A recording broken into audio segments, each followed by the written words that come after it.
to talk about some spiritual stuff.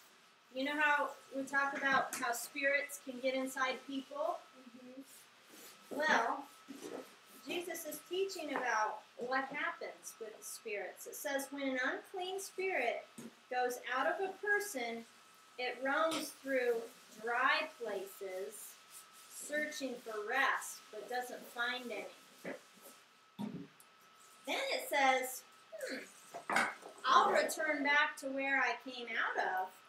But upon returning, it finds it all empty and cleaned up and put back in order. Then it goes and brings back with itself 7 other evil spirits, more evil than itself. And they move in and dwell there. And then the last condition of this person is worse than the first. So it says, thus it will be with this evil generation. Okay, so Jesus is trying to educate us about what happens when, you hear about deliverance. That deliverance is when a person has an evil spirit in them, and they go to, and they start praying to God, or another person of God helps them. And basically, they find out what are all the doors that let that evil spirit in. Sometimes it's the sins that the mom and dad did. Sometimes it's your own sins that you've done that let something in to bug you or to make you get angry or stuff that God is against. And so what it's saying here is, okay, when deliverance happens or that door is shut, the spirit's kicked out, what it's going to try and do, what does it not like? Where does it go to? It goes to dry places, right? Yeah. It gets cast out into dry places. Well then, what does it want to do? It wants to go back to its old home, right? I was about to say that too. So when its old home is that person. Spirits want to live inside of people because then they can operate. They work through people to do the bad things. So anyhow, like I said, when it returns, remember with the deliverance stuff, everything gets all cleaned out of a person because all the evil spirit stuff gets shoved out and whatever. But if that person allows that spirit to come back, because it's going to try to come back, then it's going to do what? It's going to go get 7 other evil spirits worse than itself.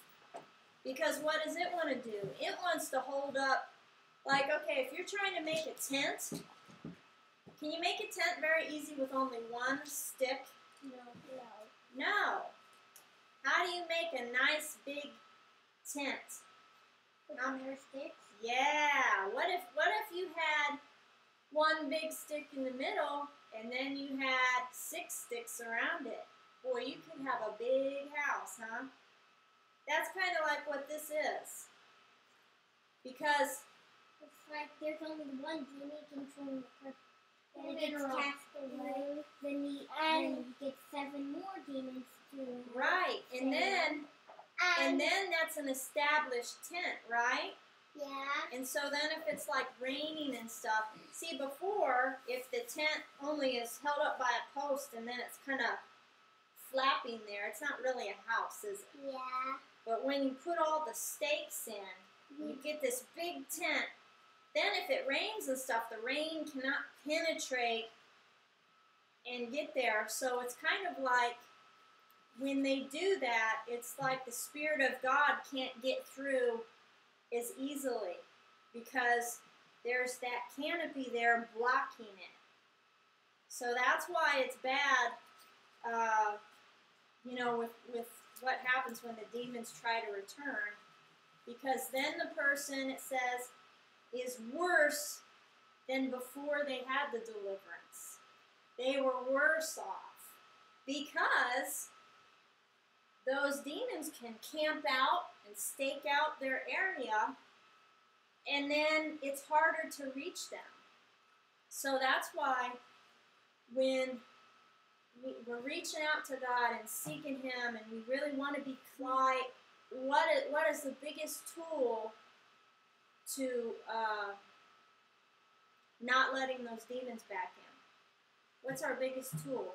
If we really don't want those demons to come and harass us, what do we got to constantly do? Pray. Yeah. Yeah. We got to be close to God. And when we start to notice bad things happening, we need to humble ourselves and just seek God and say, God, I need your help. Now, it's the people that are not paying attention, and then those bad things start happening again. Wait a minute, honey. If those bad things start happening, and they get used to it, because remember, that demon was there before and did all that stuff before. They start to get comfortable. Then slowly those other demons start doing their thing. Then it's almost too powerful if they're not seeking God, right? You're saying, help me, Jesus, right? But at the same time, saying, help me, Jesus, you're changing. If you realize you're doing something bad, you stop. What? Well, how come some people that don't worship God and the demons don't get access to him? Well, they do, but the problem, see, the issue is, if the devil already has you, does he need to really do much?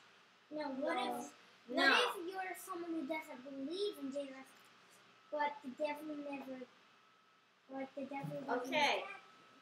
The doorway to God, the only doorway is what? What did God do to bring us in union with Him again?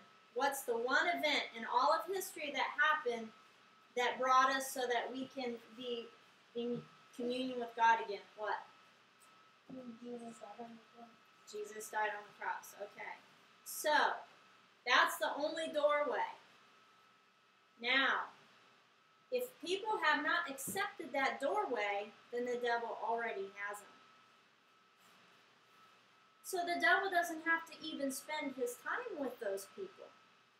He doesn't even have to worry about them or do anything with them. The devil only has so much in his army. So what is he going to do? Is he going to waste it on people who haven't received Jesus?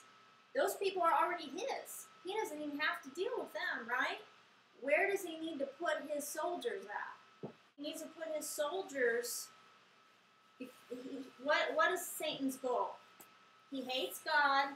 He hates us because we're made in the image of God, right? Yeah. And because God sent His Son, even while we're sinners. God made a way for us to be with Him forever if we would only receive His Son, right? Jesus? So, the way Satan feels he's winning is by dragging everyone to hell with him. So, the person who hasn't received Jesus is already going to go to hell with him, right? But, if he can get some of the people who receive Jesus to kill and attack other people who've received Jesus, or to completely fall away and reject Jesus, then he gets more company in hell, right? Does that make sense now?